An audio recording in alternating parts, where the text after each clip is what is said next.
Hello, and welcome to the Influence and Growth Mastery podcast, where we teach you how to build relationships that lead to greater income. Increase your authority through AI-powered marketing and strategic delegation. Today, I have with me a very special guest. His name is William J. He goes by Bill Donoher, who holds a PhD from the University of Missouri, Columbia, in strategic management and a JD from the Washington University in St. Louis, School of Law. He practiced law and then served more than 20 years in academia, during which he authored award-winning articles on various aspects of leadership and strategy and consulted with businesses representing a variety of industries. He finished his academic career as a business school dean and founded, Bill, say that for me. How do you say your business name? Atlantis Holdings. Okay. And then you have the management consulting in order to serve as a Analytica, passionate. yeah. Mm-hmm. Okay. Analytica management consulting in order to serve as a passionate advocate for businesses, large and small, to support the growth and development of small and mid-sized organizations. He also enjoys photography, music, sports, and history, especially that of the Civil War. I am so excited to have Bill here with me today. Bill, thank you for coming. Thank you for having me. Looking forward to talking with you. Great. So Bill's background is, in my opinion, extremely remarkable. You've gone from practicing law to leading in academia, that word is so hard for me to say, and now consulting with business leaders. You've truly seen success, in my opinion, from every angle. And so this is where I want to start. What first set you on this path in the early stages of your success journey? What did that look like, and how did you get started? Basically, it was a journey, and I think that's probably the main thing I would tell someone asking about, or how I get started when I want to achieve certain things. How do I get there? And I think for me, what really was key was simply focusing on the here and now and looking for opportunities, and always keeping that goal in mind, yes, but not being afraid to change that goal as time went by. Because sometimes we have an aim in mind and we discover that's really not the right thing for us. That was kind of me very early on. I wanted to be a lawyer. Once I became a lawyer, I realized I didn't really want to be a lawyer. And so that led me to other paths, but I had the skills then. And that's, I think, the key too, is retaining those skills and redeploying those skills, recognizing that those skills always exist for you, and it's part of your toolbox that you can then use in other ways, perhaps. And so that's been kind of true for me. I still think like a lawyer, even though I'm not practicing. I have that body of knowledge, but I'm using it in a different way now. And that flexibility through life and career, I think is very important. I love how you say that, because actually you remind me so much of me when you say that you started as a lawyer, that really wasn't for you, and you did something else. Because I often think about entrepreneurship really is an experiment. You know, we start something, maybe it works for a while. We either get bored with it, it's not really what we wanted. We see something else, and we think that we can scale. Because of the experience that we got, we see something that we can make a few little shifts and we can scale that much quicker than what we could in what we were in. And so we take a different path, which may or may not be right. And then we we pivot from that. But I love how you say that you still think like a lawyer, even though you're not practicing law in what you do today, because those are some of the same things that I've done, too, throughout my career. Although I spent 34 years in banking, I still think like a banker, even though I'm no longer a banker. But I take those principles and use them in what I do today. And so having that background as a lawyer, to be able to do what you do is, gosh, that's phenomenal. So every career as layered as yours, comes with its share of turning points, as we just mentioned, the turning of the paths and the changing of opportunities, from the legal cases to the business school leadership. What were some of the most pivotal challenges that you faced, and how did you push through all of that? Yeah, I think probably the uncertainty of that pivot is always the big thing that entrepreneurs especially have to get past. Because as you pointed out in your response there, that entrepreneurs face different situations at different times and have different challenges, yes, that have to be addressed in the moment. We don't know how those are going to turn out. And I think the most important thing is do something. Hmm. Do something that is logical in that moment on the basis of your assets, your knowledge, your skills, and make a decision and move forward, rather than doing nothing and trying to maybe double down on the current path that in fact may not be right, either as an individual or for the company that you lead. So for me, it really was kind of a series of opportunities as much as anything. Challenges along the way, yes, but also realizing as I moved and progressed through academia, it was more doors opening at certain moments, and having the ability then to assess that opportunity and make the decision of yes or no in that moment.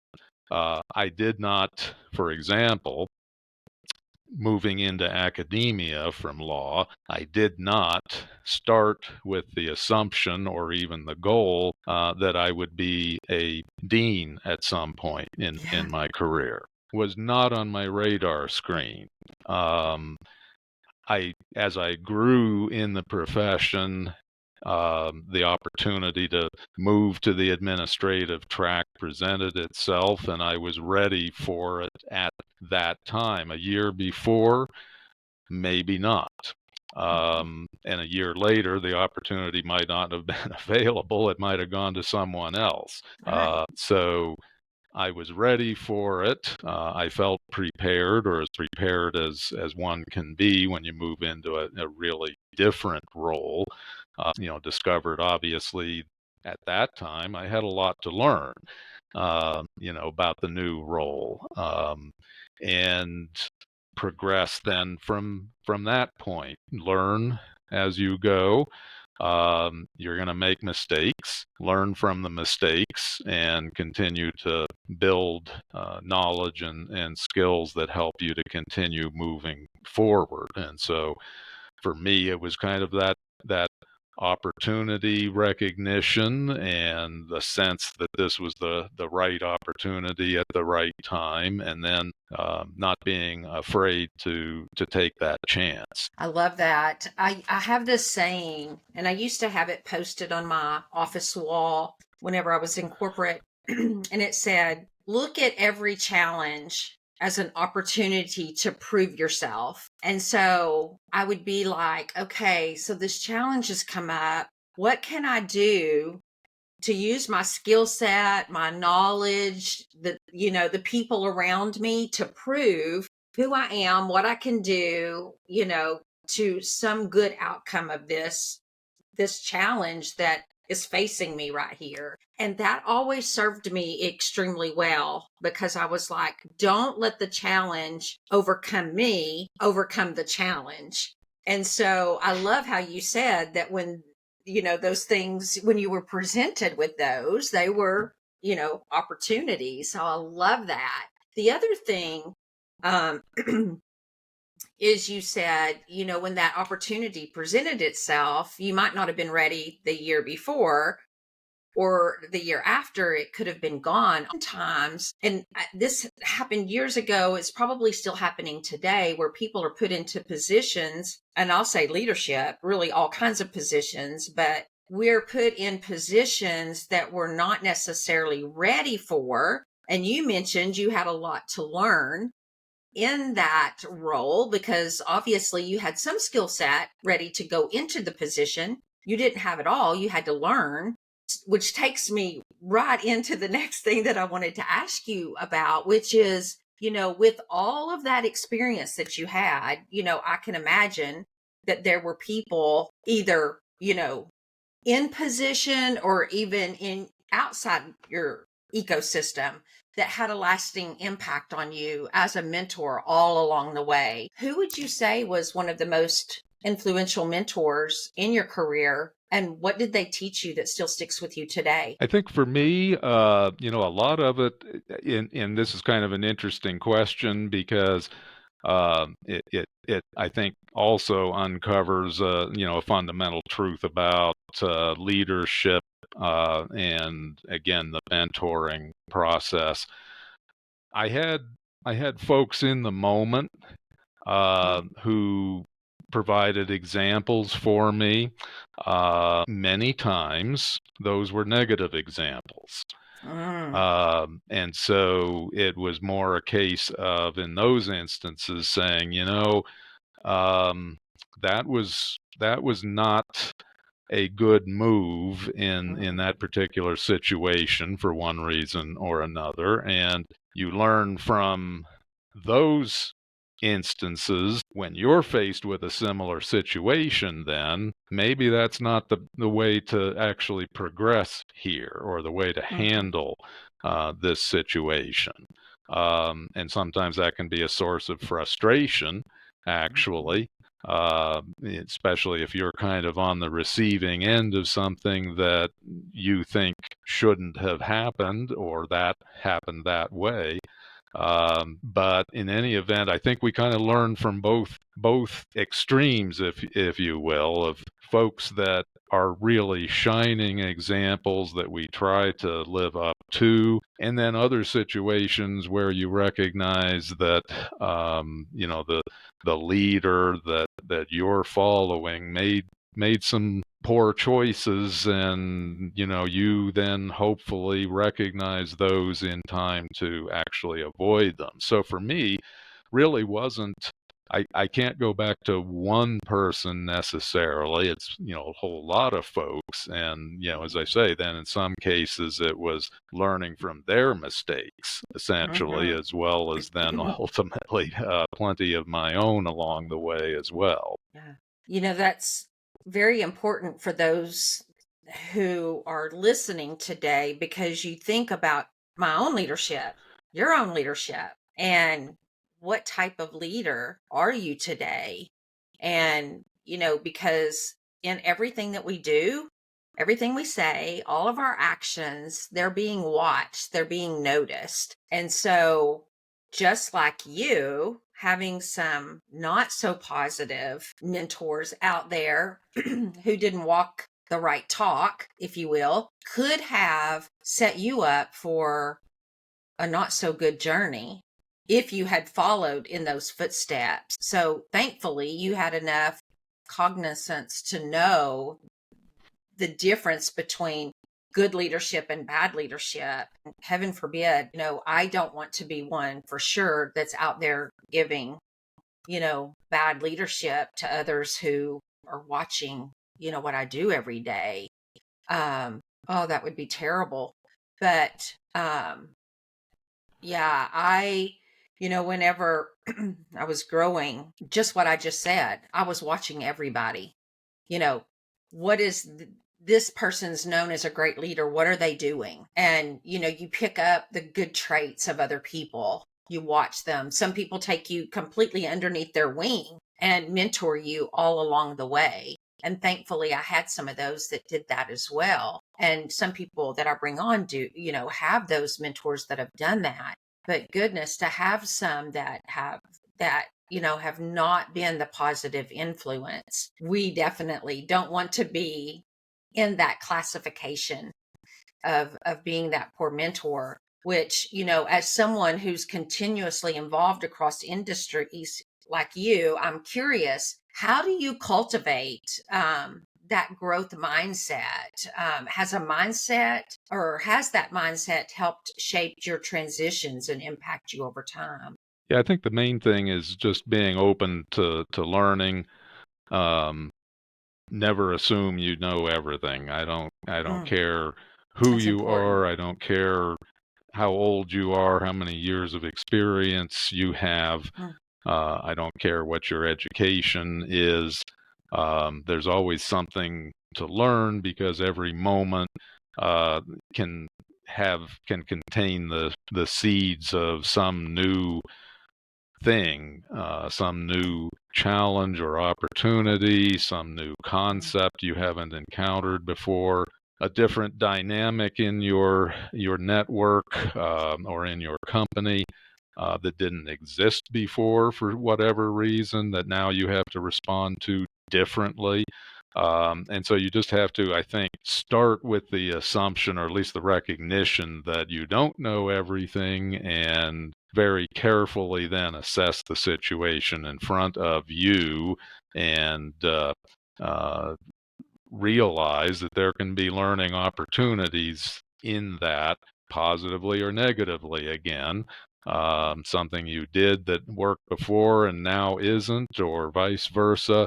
But always be open to the new development and the new concept, and be willing to learn. How do you keep up, Bill, with all the new things that are coming out, all the new technology, the personal development? How do you keep up today? Yeah, that's the big challenge. There just aren't enough hours in the day to really be on top of everything as fast as things are changing.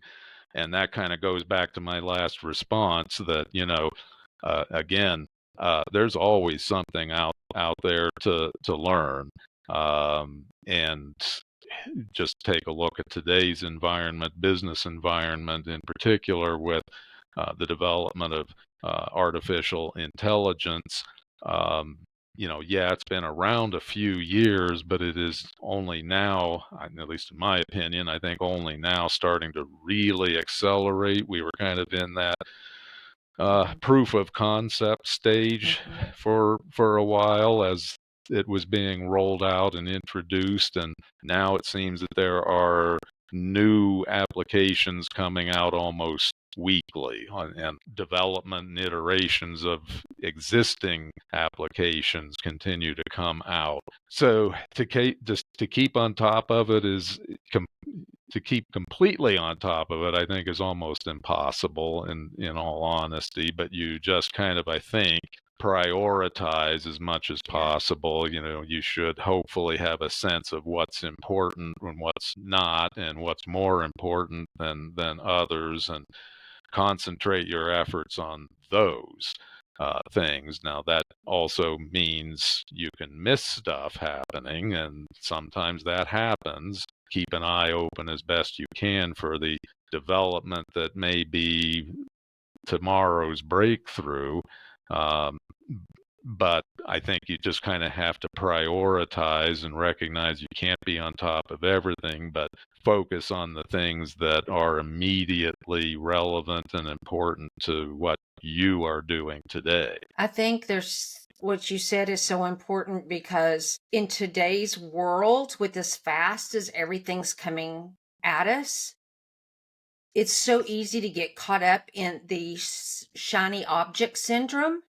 You know, there's Chat GPT, and then there's all of these other things, and everybody's promoting that theirs is better than this one. And I literally had to just turn some things off and unsubscribe to some of the emails that I was getting, because I got to an overwhelmed state of the shiny object syndrome, of wondering, um, of all the tools. Well, what tool is better? What tool is going to give me the greater output? What is going to help me with my clients, grow quicker, better, faster, doing things more simple?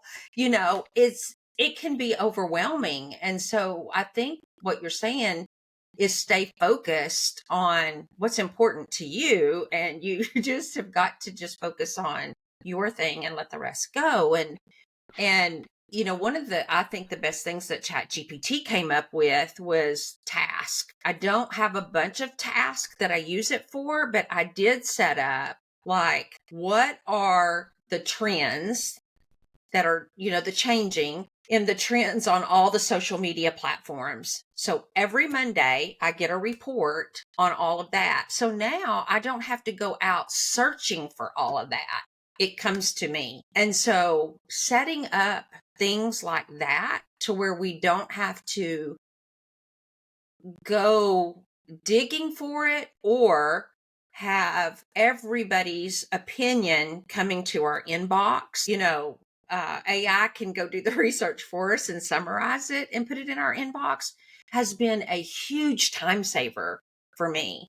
And it's helped me stay on top of what's in without the overwhelm. And so, yeah, but like you say, it's very difficult. I'm a YouTube watcher, um, and I do binge watch um, YouTube episodes when I'm not working. So, like when I get up and I'm walking my dog or when I'm driving, those are the things that I do to stay on top of things. But you can really get overwhelmed with that kind of stuff Yep. when you're in Very, that growth learning mode. very easily. And your response there also kind of highlighted again, you're prioritizing what makes sense to you and what's important to you, Mm-hmm. and not trying to chase after every last detail about everything that is going on. And yes, AI is terrific for that kind of a task, and that's a perfect example of simplifying your life, but still getting then relevant information and Mm-hmm. timely information that matters. Mm-hmm. And yeah, the shiny object syndrome can really be a distraction that Oh. becomes nothing but really a sinkhole of Mm-hmm. your time and effort. Mm-hmm. Yeah, I was in that mode too, and I don't know if you do this. Hopefully not. But I used to save emails from all these various people, thinking I might go back to that someday. I might go back to that someday. And then there was one day I was like, I teach CEOs to simplify. How is that simplifying? And then I just went to those folders and hit delete, delete, delete, delete, delete, delete. I deleted thousands of emails. And I thought, with the way that research is today, if I ever needed anything on that topic, how fast and easy can I go get it? There was no sense in me keeping that. Again, it's that shiny object syndrome, the fear of missing out, those types of Yep, things. But we do get into that growth mindset of, you have to know everything, and you don't have to know everything. You only have to know what you need to know. exactly. Yep, Yeah. 100%. And yeah, Yeah. I there's some things that, for one reason or another you need to hang on to, but otherwise, yeah, especially if it's tidbits of information or ads for this or that,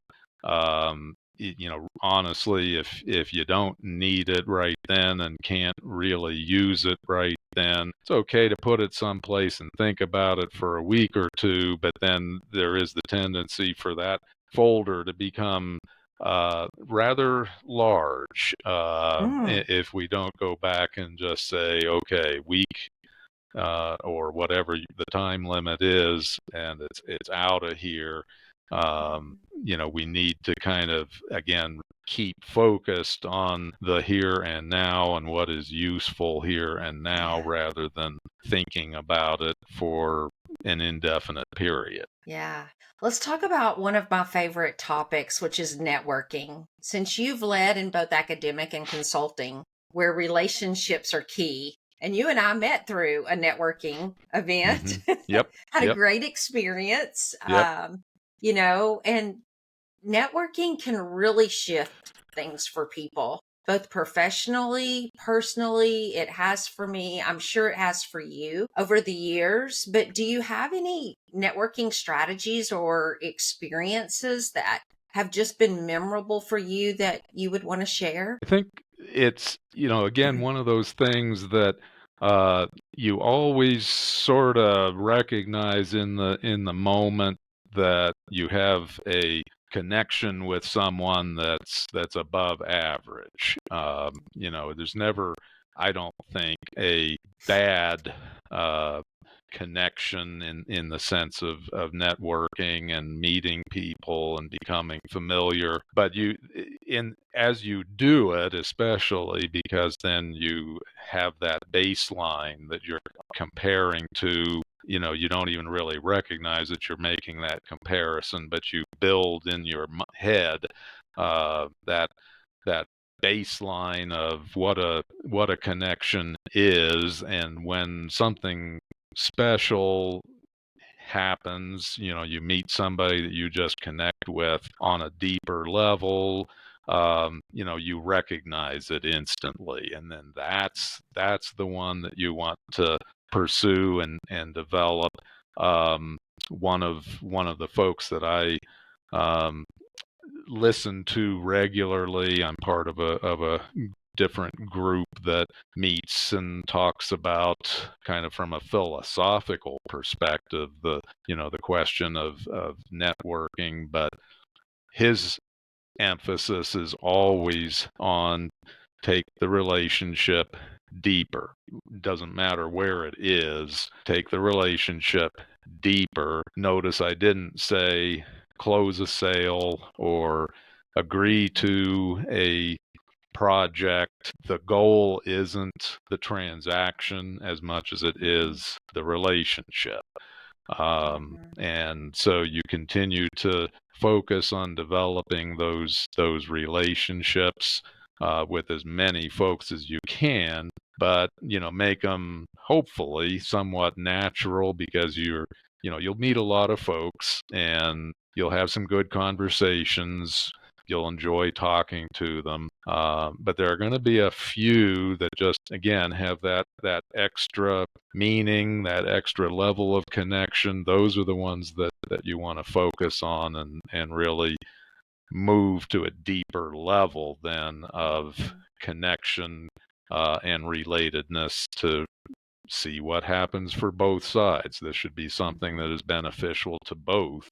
So how can you be a better connection, friend, whatever it is, to that person, as well as what they can actually bring to you, and just continue to work on that deeper relationship instead of focusing on an end result. You hit the nail on the head when you say deeper. I love that word when it comes to networking and building relationships. I have a really good friend. You may know him. He's in Alignable, and we actually um, lead a group together called Deeper Networking.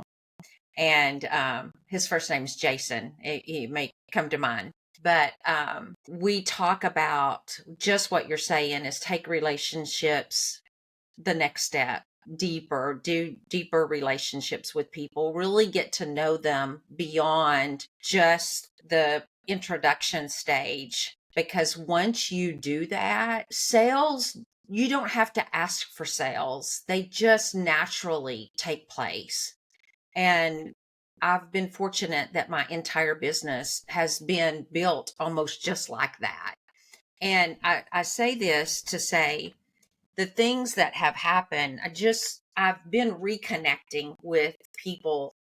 um it's interesting how these relationships work, because like you and I've talked about a couple of things, whether they happen today or they happen a year or 2 years down the road. As an example, um at some point something will come about. I worked with a gentleman a couple of years ago, and something happened that we were not able, not to any fault of either of ours. There was another situation that caused it to have to stop.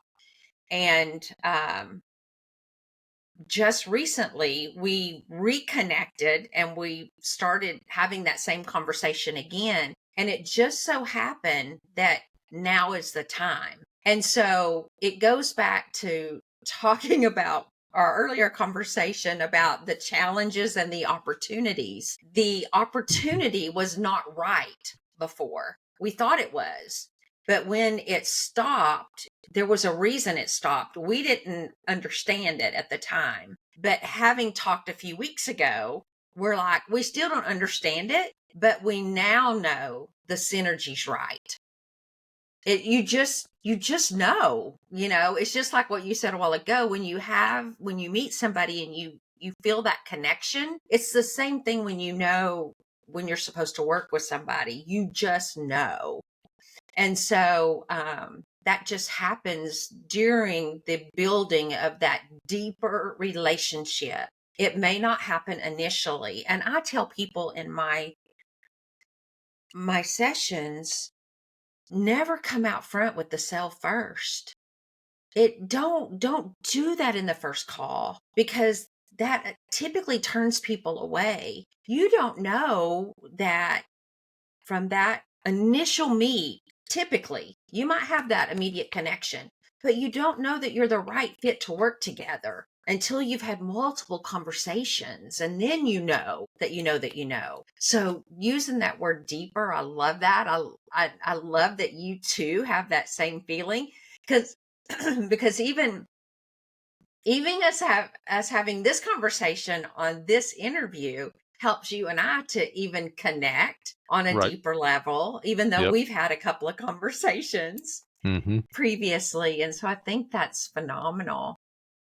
Um, but Every yeah, time you so talk with someone, it's an opportunity to mhm, either build upon an already existing relationship or connection, or to establish a new one. And as I said, the more you do it, I think the other key is, it's almost like dating, I guess, in a yeah, way, that you the first few times you have no idea really what this is all about, and what mhm, a relationship is. And mhm, over time, with exposure to a number of different folks, then all of a sudden, you know the connection, the potential of a new person becomes more obvious and apparent, that this one is special. And so really then, in a networking context, what's at least as important is getting into as many different network events, or doing your own networking in some fashion as frequently as possible, because then you build that library, if you will, of experiences and conversations and mhm, connections. And that's how then you can start seeing when a particular introduction really is unique, mhm. and it gives you that insight in a way that really it's kind of difficult to describe. It's an experienced thing. You just have that sense, as you said. You and your connection knew that timing was correct.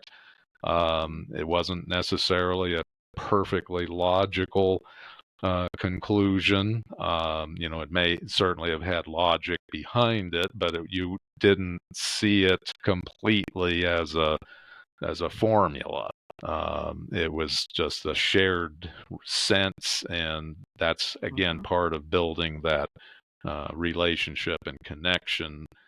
Both of you hopefully then see that this is something unique, that Yes. this is the time to pursue it. In the way that the world just passes by so fast and so fast and so fast. And you mentioned a library. you know, I love it when I talk to people and they keep up with the connections that they've made. Um, whether it's an Excel spreadsheet or whether they have some type of CRM or they keep a notebook. I've had conversations with people that just have notebooks full of conversations of people that they've had that they can go back and reference.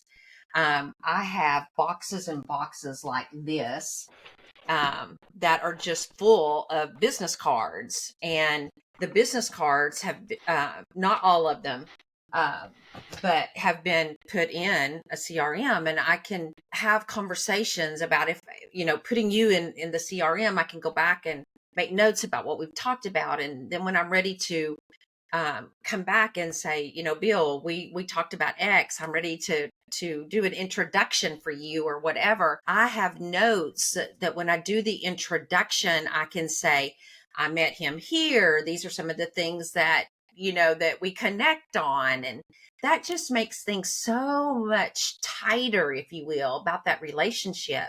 And it to me, it helps build that know, like, and trust factor Yep. between me, you, and the person that I'm connecting you with. Yep. So Yep. that library is so important. I love that. Yep.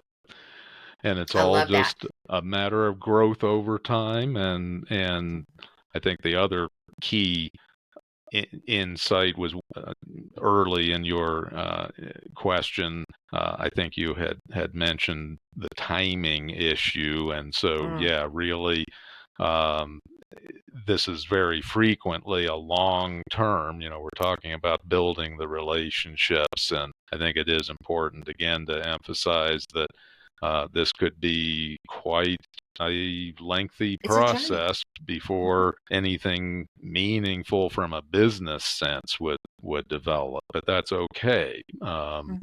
Again, the more you connect, the Hmm. more you are able to build these types of relationships, which over time then can multiply the business side of that relationship.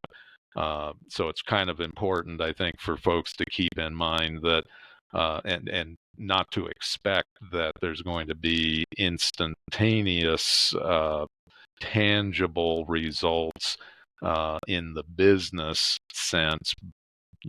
That will come, Hmm. but allow time for it to come out of the relationship that grows, and that there's really no way of knowing how long that might take, but that's okay. Again, it's a process, and you continue to work the process as a whole and then the individual relationships within it. You know, it's hard to get people Bill to understand that. I talk to people weekly, and I can share that with them, and they're like, "But I just need a sale. I just need a sale this week." And I'm like, "If you would stop focusing on the sale and focus on the relationship, you're probably not going to get a sale from the people you just met this week. Your sale is going to come from somebody you met 6 months ago, a year ago, 2 years ago.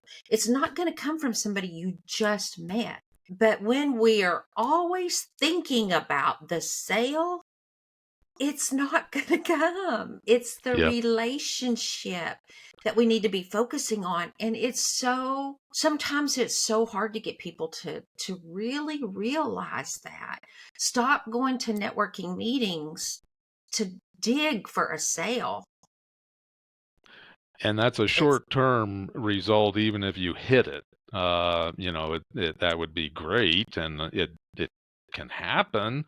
That something happens very quickly, whether you press for it or not. But yeah, I think to your point, the more that you press and try to drive that connection to a sale then and there, even if you get it, odds are that may be the last thing you'll ever get out of that relationship. yeah.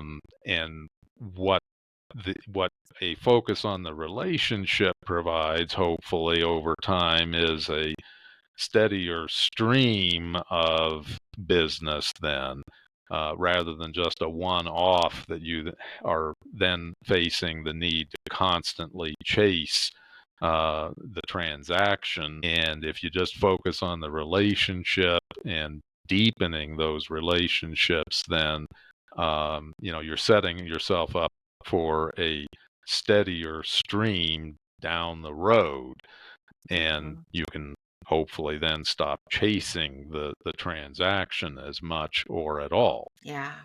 Bill, I want to ask you whether it was back in the times of law, schooling, in administration, or even in the consulting space now, has there been a moment in your journey that felt like a failure at the time, but it led into a huge breakthrough or even a powerful lesson for you? Yeah, I think there's probably a couple.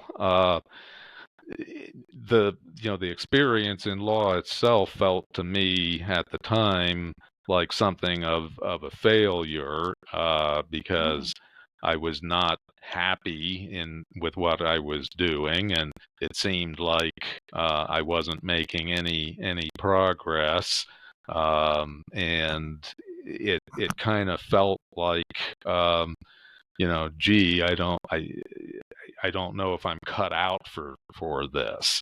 In a sense of, and as a matter of fact, I'm not sure that I was, but at the time it felt more like a little on the side of not sure if I can do this well enough.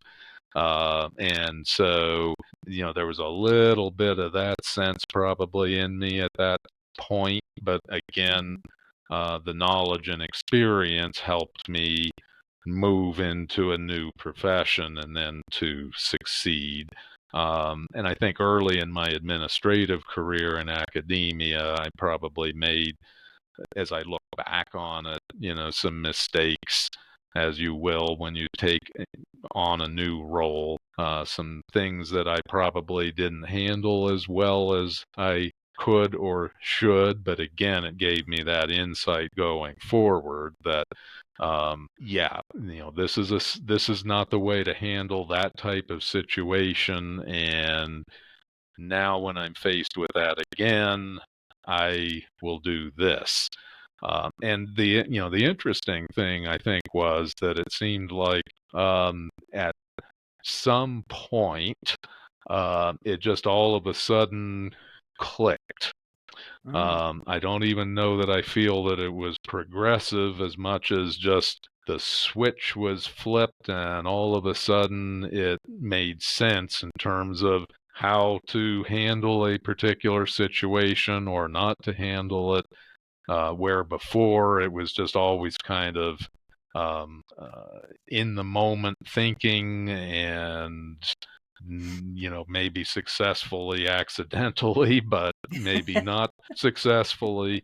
And I think it's a product of having had a certain level of experience by that point, and then certainly learning from mistakes earlier on. And you start seeing the patterns of behavior or situations, and it just suddenly starts clicking for you. But it's a, product of experience, and then being able to think back and learn from, maybe either mistakes or just something that you realize maybe it wasn't a mistake, but it was certainly a response or a mm, decision that could have been improved upon. mm. Experience, being open to learning again, being able to recognize patterns that recur, and then be able to respond better. That's all part of the process, and growth and learning, that I think really is the essence of leadership, really. I've got a couple more questions that I want to ask you, and you may have just touched on this next one just a little bit, but I want to ask it anyway. So, you've worked with businesses, obviously very large and very small, as we mentioned in your intro. But for CEOs and entrepreneurs that struggle to break through the competitive market, what's your advice to help them stand out and stay the course? It really, and that's that's the trick. It really is so context specific and organization specific. Um, if and it's one of those things. If I could develop a formula and sell it, it would be I'm going to be looking for that wonderful. formula, Bill. Exactly. It would be wonderful on any number of levels, but really, and that's I think the key is to be able to objectively assess your organization. Too many times, I think an assumption is made that, oh, we're terrific at whatever it is we're doing. That may be true, but is it distinctive in a strategic sense? Oftentimes, and I would say most of the time, probably not. So, we have to always be thinking about what we have, what we do, what the competitors are doing, what they have, and objectively assess then what it is that it makes us truly distinctive, that others cannot duplicate or copy or respond to. Hopefully,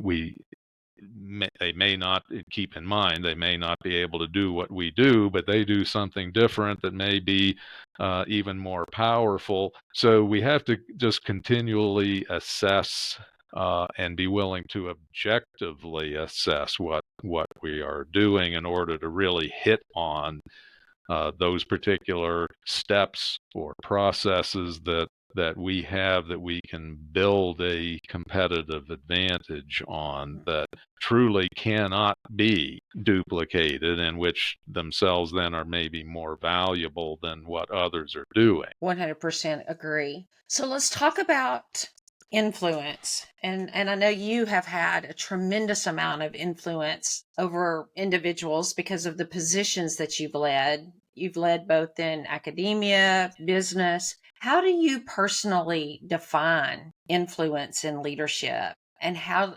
have you maintained that over time? I think influence is a, at least attempting to present a goal or an objective, an end point that is meaningful for other people, and then most importantly, being seen as leading toward a shared objective rather than having it be something that is, let's say, just a personal objective.